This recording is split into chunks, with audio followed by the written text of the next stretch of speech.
성경 말씀은 여러분 교재에 있습니다. 잠언 15장 1절에서 2절, 잠언 25장 11절. 우리는 지난 두 주일 동안에 가정에서의 영적 전쟁에 대해서 살펴보았습니다. 우리는 가정에서 일어나는 문제들, 사건들에 대해서 무엇보다도 먼저 영적인 관점에서 바라보고 해결하려고 노력해야 된다고 말씀을 드렸습니다. 왜냐하면 가정은 가장 치열한 영적 전쟁터 가운데 하나이고, 가정의 문제나 어려움의 배후에는 사탄의 세력이 있는 경우가 많기 때문입니다. 그럼에도 불구하고 가정의 모든 문제들, 어려움들, 이런 것들을 영적으로만 해결하려고 해서는 안 됩니다. 좋은 부부관계나 복된 가정생활을 위해 우리가 실제적으로 노력하고 애써야 할 것은 반드시 그렇게 해야 됩니다. 좋은 부부관계를 유지하기 위해 꼭 필요한 것 가운데 하나는 부부간의 의사소통입니다. 그래서 오늘과 다음 주에는 이 부분에 대해서 살펴보면서 하나님께서 우리 각자에게 주시는 은혜와 교훈을 받기를 원합니다. 제가 늘 말씀드리지만 부부간의 의사소통의 원리는 일반 인간관계의 의사소통의 원리와도 동일하기 때문에 결혼하지 않는 분들에게도 꼭 필요한 내용임을 기억하시고 잘 들으시기 바랍니다. 성경은 부부가 한 몸이라고 증거하고 있습니다. 부부는 한 몸이기 때문에 어떤 관계보다도 육체적으로, 정신적으로 더 친밀함을 누릴 수 있는 관계입니다. 그런데 부부가 한 몸됨을 누리기 위해서는 친밀한 교제가 너무나 중요합니다. 그리고 친밀한 교제는 부부 사이에 깊은 대화를 통해서만 가능합니다. 그렇습니다. 부부 간에 깊은 대화가 없이는 친밀한 교제를 나누는 것도, 부부의 한 몸됨을 누리는 것도 불가능합니다. 부부 사이의 대화는 혈관에 비유할 수 있습니다. 우리의 혈관이 막히면 어떻게 됩니까? 동맥경화증이 유발이 되고 각종 성인병에 걸리게 됩니다. 심하게 되면 뇌경색이라든지 심장마비도 가져올 수 있습니다. 마찬가지로 부부 사이에 대화가 막히게 되는 것은 가정의 혈관이 막히는 것과 비슷한 상황입니다. 그래서 가정에 각종 문제와 어려움이 생기게 되고 그 가정은 서서히 무너지게 됩니다.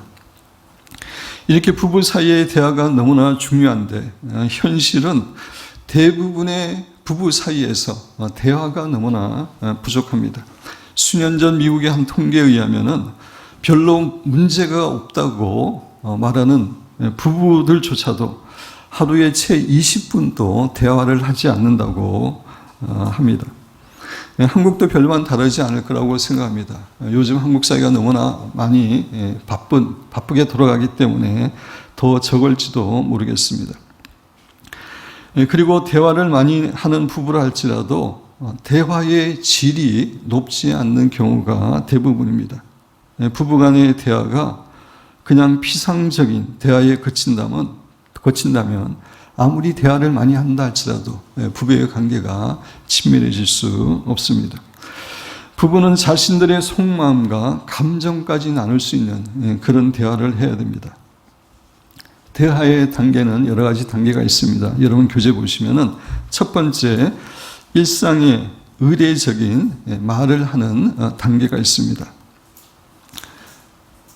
식사를 하셨습니까? 날씨가 추워졌네요. 날씨가 더워졌네요. 이런 대화입니다. 이런 일상적인 대화는 필요한 것이지만 대화의 내용이 다 모두 이런 정도의 수준이라면 그러한 관계는 결코 친밀한 관계로 발전될 수 없습니다. 두 번째, 사실에 대한 정보를 교환하는 정도의 단계입니다.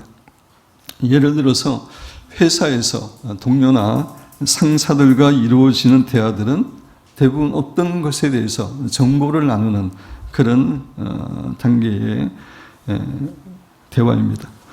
문제는 많은 부부들의 대화도 바로 이 단계에 머물러 있다는 것입니다. 자녀의 문제, 가정의 문제에 대한 정보 교환 정도의 대화에 머물러 있으면 결코 친밀한 부부관계를 누릴 수 없습니다. 과거의 경상도 남자들은 집에 와서 아내에게 딱 3마디를 했다고 합니다. 아는 밥도 자자. 아이는 어떠냐? 그 다음에 밥을 달아, 밥을 줘라. 밥을 줘라는 사투리로 밥도. 그 다음에 자자. 이 3마디만 했다고 하는데, 이런 짧고 형식적인 일상의 의례적인 말이나 대화로는 결코 깊은 친밀한 관계를 가질 수 없습니다. 세 번째 단계는 자신의 생각과 판단을 나누는 단계입니다. 다시 말씀드려서 자신의 의견을 나누는 단계입니다. 이 단계의 대화는 내 생각에는, 내가 보기에는, 내 의견을 말하면 등의 표현으로 시작이 됩니다. 이렇게 자신의 의견을 표현하면 상대방으로부터 자신의 의견을 반박당하거나 거부당할 수 있는 그런 가능성이 있습니다. 위험성이 있습니다. 그러나 깊은 관계에는 이런 모험이 필요한 겁니다. 자기의 의견을 나눠야 됩니다. 세 번째, 자신의 감정이나 느낌을 말하는 단계입니다. 이 단계에서는 자신의 감정을, 그것이 긍정적이든 부정적이든 간에 자신의 감정을 자유롭게 표현할 수 있는 단계입니다. 이 단계에서 사용하는 말은 오늘은 참 기뻐요. 오늘은 많이 힘들어요. 당신이 곁에 있어서 참 감사해요.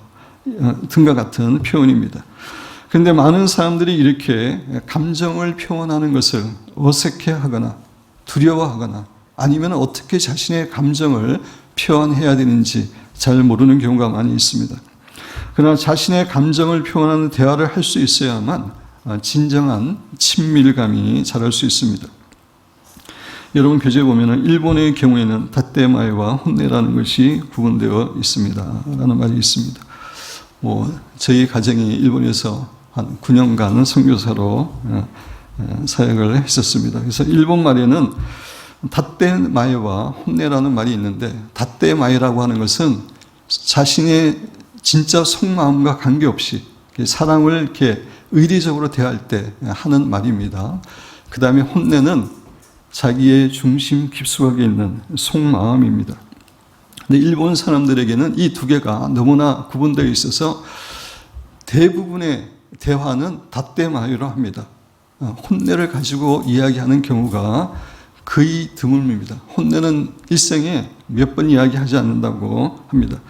그래서 교회의 성도들 사이에서도 마찬가지고 몇십 년간 함께 산 부부지간에도 혼내를 말하지 않고 다떼마에로 대화하는 경우가 대부분입니다.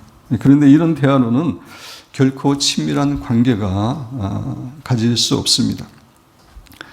그래서 일본 사람들 가운데는 참으로 외롭고 고독한 사람들이 많이 있습니다. 그 결과 우울증이라든지 정신질환자가 엄청나게 많이 증가하고 있는 상황입니다. 그런데 안타깝게도 요즘 우리나라도 이런 추세를 점점 보이고 있습니다. 우리는 감정을 잘 표현하는 대화를 해야 됩니다. 다섯 번째, 최고 수준의 의사소통은 자신의 심각한 문제와 고민까지 나누는 대화, 서로 공감해주는 대화입니다. 이 단계는 상대방을 신뢰하기 때문에 자신의 심각한 문제나 고민이나 심지어 은밀한 죄까지 나눌 수 있는 단계입니다. 그리고 서로를 깊이 공감해 주는 단계입니다. 다시 말씀드려서 상대방의 말에 깊이 공감해 주면서 듣고 필요한 경우에는 상대방의 잘못을 사랑으로 지적해 주고 또 상대방 또 그 지적을 기꺼이 받아줄 수 있는 그런 대화의 단계입니다. 가장 높은 수준의 대화 단계라고 할 수 있습니다. 이 5가지 대화 가운데 진정한 대화는 세 번째 단계로부터 시작이 됩니다. 자신의 의견을 이야기하고 자신의 속마음을, 감정을 나누고 또 자신의 심각한 문제나 은밀한 죄까지 나눌 수 있어야지 진정한 대화가 됩니다. 부부의 하나됨을 누리기 위해서는 이런 대화가 되어야 되는 것입니다. 계속해서 오늘은 어떻게 해야 부부간의 의사소통을 잘할 수 있는지에 대해서 살펴보기를 원합니다. 그 전에 우리의 삶에 있어서 말이라는 것이, 언어가 얼마나 중요한 것인지 잠시 설명을 드립니다. 제가 입술을 지키는 삶에 대한 강의를 통해서 이 내용을 길게 몇 시간을 하는 내용이지만 오늘 간단하게 좀 살펴보기를 원합니다. 말의 중요성. 우리는 말을 통해 대화를 합니다. 그런데 우리의 말은 매우 큰 영향력을 갖고 있다는 사실을 우리가 늘 기억해야 됩니다. 하나님은 천지 만물을 창조하시되 말씀으로 온 천지 만물을 창조하셨습니다. 하나님의 말씀에는 능력이 있기 때문에 하나님의 말씀하시면은 만물이 그 하나님의 말씀을 이루기 위해서 만물들이 움직이기 시작합니다. 하나님의 말씀에는 놀라운 에너지와 창조 능력이 있습니다. 그런데 하나님의 형상대로 지어진 우리 인간에게도 말의 능력이 있습니다. 물론 하나님만큼 그런 큰 능력은 있는 것은 아니지만 우리의 말에도 능력이 있습니다. 아담은 말을 사용해서 동물들의 이름을 지었습니다. 창세기 2장 19절 20절 우리 한 목소리로 공독하도록 하겠습니다. 여호와 하나님이 흙으로 각종 들짐승과 공중의 각종 새를 지으시고 아담이 무엇이나 그것들을 그에게 그리하시니 하나님이 모든 맞추고 아담은 동물들의 특성에 맞게 동물들의 이름을 지어줬을 뿐만 아니라 그 이후에 동물들은 자신의 이름대로 살게 되었습니다. 토끼는 토끼의 속성대로, 사자는 사자의 속성대로, 또 다람쥐는 다람쥐의 속성대로 살게 되었습니다. 이 이야기가 우리에게 주는 교훈은 인간의 말에는, 언어에는 능력이 있다는 사실입니다. 그러기에 잠언 기자는 잠언 18장 20절 사람은 입에서 나오는 열매로 말미암아 배부르게 되나니 곧 그의 입술에서 나는 것으로 말미암아 만족하게 되느니라. 말이 우리의 삶에 영향을 끼친다는 것입니다. 딘 셔만과 성경 구절도 같은 내용인데 딘 셔만 그 얘기를 우리 같이 한번 읽어보겠습니다. 우리의 말들은 진리, 정의, 생명을 위한 성령의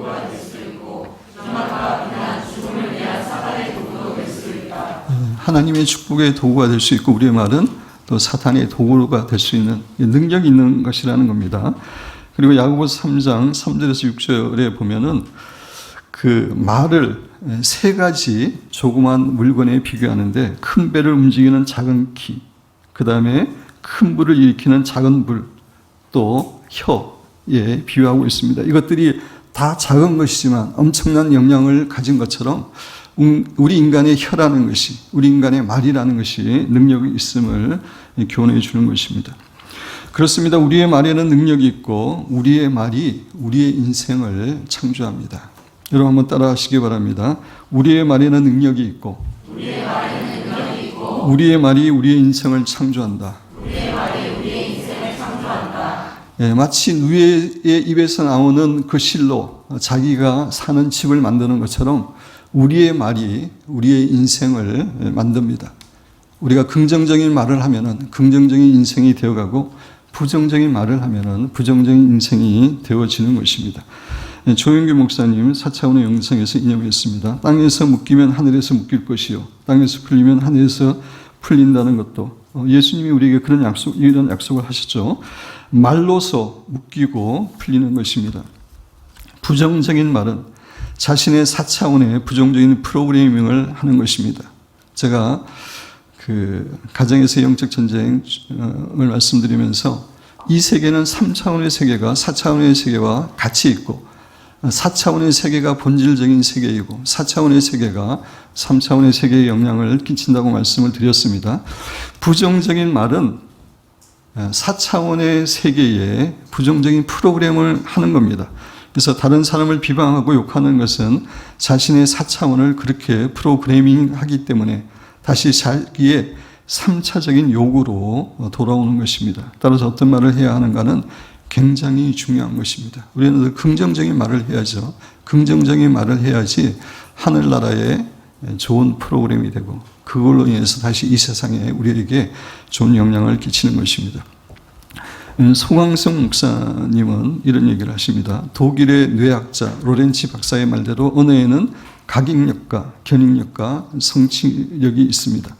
우리가 말을 하면 그 말이 우리의 뇌 속에 각인이 됩니다. 그리고 각인된 말은 우리의 삶을 이끌어갑니다. 그러다가 결국은 우리가 한 말대로 성취가 되어버립니다. 우리의 말에는 각인력, 견인력, 성취력이 있음을 우리 인생에 큰 영향을 끼침을 교훈해 주고 있습니다. 사랑하는 성도 여러분, 우리의 말은 우리의 인생에 너무나 정말 큰 영향을 끼칩니다. 왜냐하면 우리의 말은 영적인 세계에 속해 있는 것이고 영적인 능력을 가진 것이기 때문입니다. 이것은 부부 사이의 대화에서 사용하는 말도 마찬가지입니다. 부부 사이에 말하는 내용이, 대화의 내용이 너무나 중요하다는 사실을 잊지 말아야 됩니다. 두 번째, 대화의 중요성. 첫째, 대화는 서로를 표현하는 수단이기 때문에 중요합니다. 우리의 마음을 말로 표현하지 않으면 상대방이 우리의 마음을 잘 알 수가 없습니다. 우리는 내가 말하지 않아도 상대방이 배우자가 내 마음을 다 알아주겠지. 그렇게 가정하는 경우가 많이 있습니다. 그러나 대부분의 경우 우리가 말로 표현하지 않으면 상대방이 우리의 그 감정을, 깊은 마음을 잘 모릅니다. 그래서 대화를 통해서 우리의 감정과 속마음을 표현하는 것이 중요하고 그것이 대화입니다. 그래서 대화가 중요한 겁니다. 그 프리츠라는 사람, 여러분 교재 보시면 사람들과 대화를 나누지 않고서는 그들을 알 수가 없다. 대화하지 않는데 어떻게 그 사람에 대해서 알겠습니까? 알지도 못하면서 서로 사랑할 수는 없는 법이다. 우리가 어떤 사람에 대해서 알지 못하면 사랑하기가 힘듭니다. 불가능합니다. 보지 않은 사람이라 할지라도 그 사람에 대한 글을 읽고 그 사람에 대해서 알게 되면은 그 사람을 사랑할 수 있지만 전혀 모르는 사람을 사랑하는 것은 불가능합니다. 그건 하나님도 마찬가지입니다. 하나님을 우리가 체험적으로 알지 못하면은 하나님을 모르면 하나님을 사랑하기가 힘듭니다. 인간관계도 마찬가지입니다. 그러므로 부부간의 사랑의 깊이는 그들이 나누는 대화의 양과 깊이에 달려 있습니다.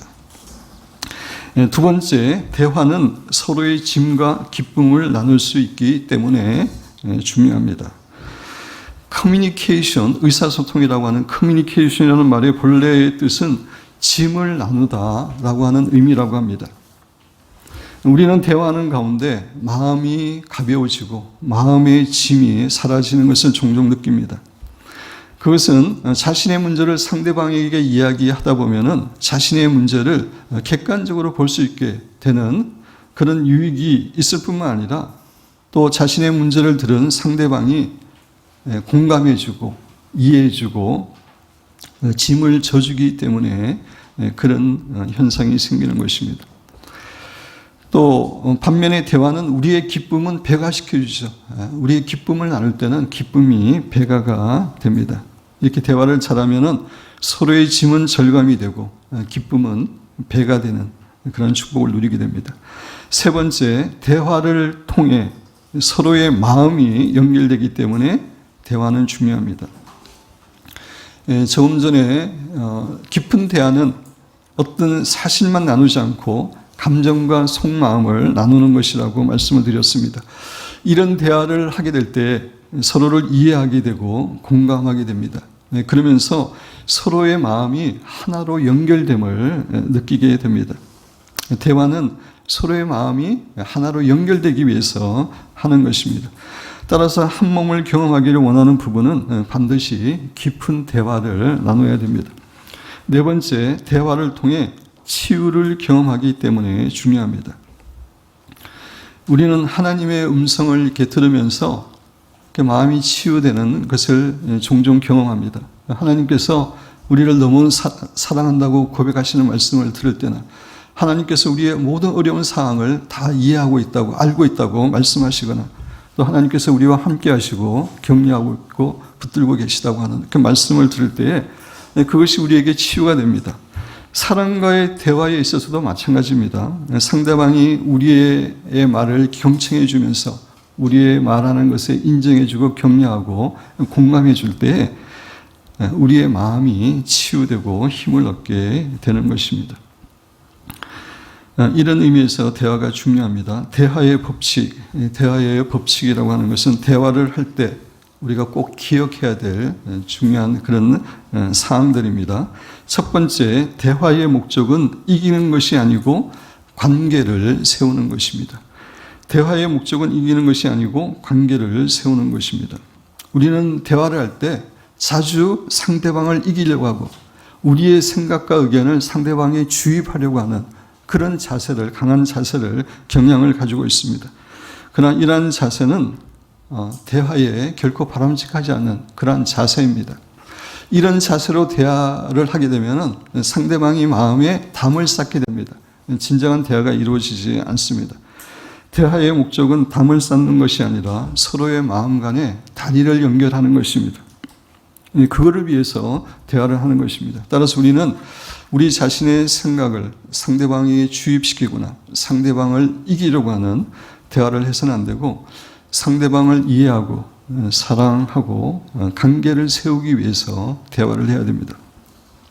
특별히 우리가 대화에서 절대로 이겨서는 안 되는 상대가 있다면 배우자입니다. 제가 이전에도 말씀드렸지만 배우자와는 한 몸이기 때문에 이기면 같이 이기고 지면 같이 지는 겁니다. 나는 이기고 배우자는 지고 배우자는 이기고 나는 지고 이런 일은 있을 수 없습니다.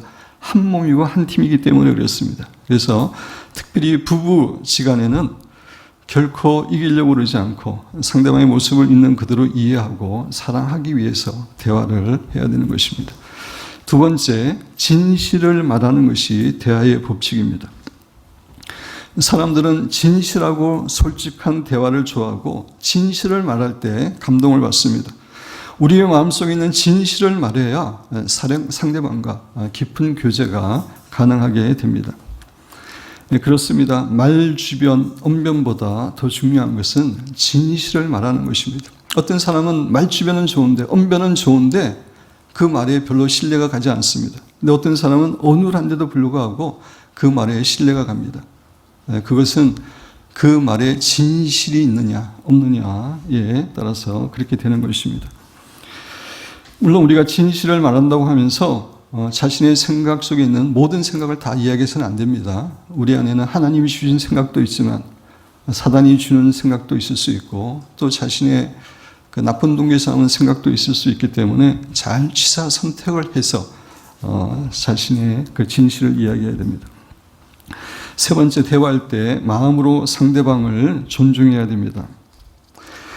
사람은 영적인 존재이기 때문에 상대방이 자신을 존중하고 있느냐, 존중하고 있지 않느냐 어느 정도 직관적으로 느낍니다.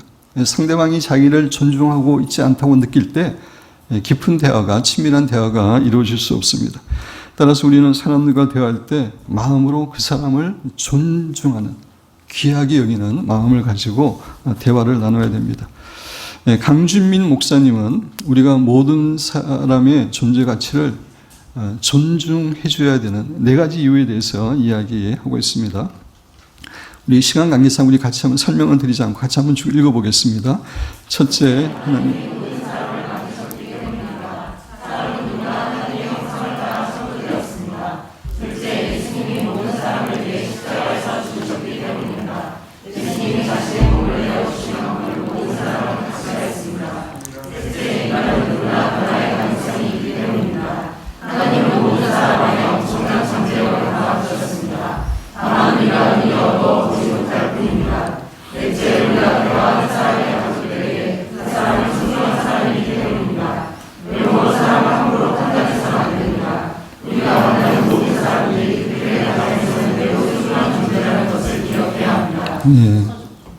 예, 계속 읽겠습니다. 그래서 우리는 대화할 때 정말 상대방을 존중히 여기는 그런 마음을 가지고 대화하는 것이 중요합니다. 네 번째, 경청을 통해서 잘 들어주는 거죠. 경청을 통해 상대방을 이해하기 위해 노력해야 됩니다. 우리 인간에게 가장 행복한 순간은 다른 사람과 공감 있는 대화를 나눌 때입니다. 얼굴과 얼굴을 서로 보고 눈과 눈을 마주치면서 서로 공감하며 대화를 나눌 때 가장 큰 기쁨과 만족을 누리게 됩니다. 이런 대화를 위해서는 경청이 너무나 중요합니다. 상대방의 말을 잘 들어주는 것이 중요한데 우리에게는 그게 참 부족하죠.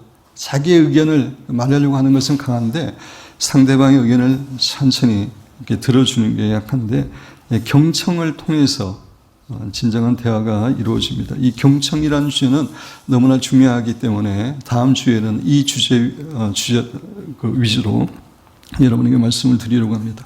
다섯 번째, 자기의 의견을 간결하고 명확하게 말하는 훈련을 해야 됩니다. 우리가 우리의 의견을 명확하게 말하지 않을 때 의사소통이 잘 되지 않고 문제가 생기는 경우가 많이 있습니다. 여러분 교재에 보면 우리가 말하고자 하는 내용이 있는데 우리가 실제로 말한 내용이 틀릴 수 있습니다. 자기는 이런 의도를 가지고 했는데 말은 또 다르게 나올 수가 있습니다. 그러니까 분명하게 이야기하는 훈련을 해야 되고 또 상대방이 들은 내용이 우리가 말하고자 하는 것과 틀릴 수 있고 또 상대방이 실제로 받아들이는 내용, 상대방도 그 말을 들으면서 자기 나름대로 필터를 거쳐서 다르게 해석할 수 있습니다. 그런 관점에서 우리가 명확하게 이야기하는 훈련을 해야 됩니다. 그렇지 않으면 문제가 발생하고 어려움이 도리어 생길 수 있습니다. 그리고 지금은 모두 다 바쁜 시대이기 때문에 말을 장하게 길게 하면은 상대방이 지루해하고 좋아하지 않습니다. 우리는 말을 간결하게 하는 기술도 익혀야 됩니다. 여섯 번째, 사람의 마음에 감동을 주는 언어들을 배워야 됩니다. 사람을 짜증나게 하는 말들이 있고 사람의 마음에 감동을 주는 그런 말들이 있습니다. 친절한 말, 칭찬하는 말, 격려하는 말, 위로하는 말 등은 사람의 마음을 열게 하고 사람에게 감동을 주는 말입니다. 우리는 이런 말들을 열심히 배워 사용해야 됩니다. 성경 두 구절은 시간 관계상 여러분 집에서 꼭 읽어보시기 바랍니다. 일곱 번째, 경우에 합당한 말, 때에 합당한 말을 사용해야 됩니다. 잠언 25장 11절, 경우에 합당한 말은 아로새긴 은쟁반의 금사가니라. 너무나 귀하다는 거죠. 그리고 아무리 좋은 말도 때를 잘 맞춰서 말을 해야죠. 이른 아침에 큰 소리로 자기 이웃을 축복하면 도리어 저주같이 여기게 되리라. 다른 사람 다 자고 있는데 아무리 좋은 축복을 소리 지른다 그래서 복이 되지 않습니다. 때에 맞는 그런 말이 중요합니다. 그 전도 폭발을 이제 할 때에 처음에 두 가지 진단 질문이라는 걸 합니다. 첫 번째가 오늘 밤이라도 혹시 하나님이 부르시면 세상을 떠나야 되는데 천국 갈 확신이 있습니까? 이게 이제 첫 번째 진단 질문입니다. 어떤 정육점 주인이 전도 폭발을 이렇게 배웠습니다. 열심히 배워서 이제 어느 날 그 정육점에 오는 손님에게 한번 전도 폭발을 실험해 보기로 했습니다. 근데 처음으로 하려고 그러니까 너무나 이제 긴장이 됩니다. 손님이 왔습니다. 이제 고기를 그 숫돌에 고기를 쓸기 위해서 칼을 숫돌에 이렇게 갈면서 긴장하고 떨리는 목소리로 당신 오늘 밤 죽으신다면 천국 갈 자신 있습니까? 라고 이야기했더니 그 손님이 기겁을 하고 도망갔다고 하는 그런 말이 있습니다. 아무리 좋은 말이라도 경우에 합당하게, 때에 합당하게 말해야 되는 겁니다. 여덟 번째, 대화할 때 성령께서 주는 음성에 주의를 기울여야 됩니다. 제일 마지막에 나왔지만 사실 제일 중요한 내용이라고 할 수 있습니다. 우리 교회는 늘 성령님과 동행하기 위해서 애쓰고 있습니다. 물론 많이 부족하지만 그래도 교회 표가 홀리가 되고 성령님의 인도하심을 받기 위해서 음성을 듣고 인도함을 받기 위해서 애쓰고 있습니다. 근데 우리가 다른 사람과 대화할 때도 성령의 음성에 귀를 기울이면서 대화하는 게 중요합니다. 과거에 수년 전에 제가 이렇게 하나님께 기도하는데 사람들과 대화할 때 꼭 삼자 대화를 하도록 하라. 그런 마음을 주셨습니다. 삼자 대화는 그 사람과 나뿐만 아니라 제가 성령님의 음성을 들으면서 대화하는 겁니다. 아직까지 그게 이제 훈련이 되지 않아서 온전히는 못하고 있지만 그런 성령님의 음성을 들으면서 대화를 해야지 가장 효과적인 상대방에게 도움이 되는 그런 대화를 할 수가 있습니다. 결론적으로 말씀드립니다. 우리의 말에는 큰 영향이 있습니다. 영향력이 있습니다. 우리 인간은 대화를 통해서 서로 이해하게 되고 서로의 마음이 연결됩니다. 그것은 부부의 시간도 마찬가지입니다. 우리는 배우자를 더 사랑하고 이해하고 격려하는 마음을 가지고 대화를 함으로써 부부 사이가 더욱더 친밀해지고 또 부부가 정신적으로 영적으로 한몸됨을 느끼는 그런 축복된 부부가 되시기를 주님의 이름으로 축원드립니다.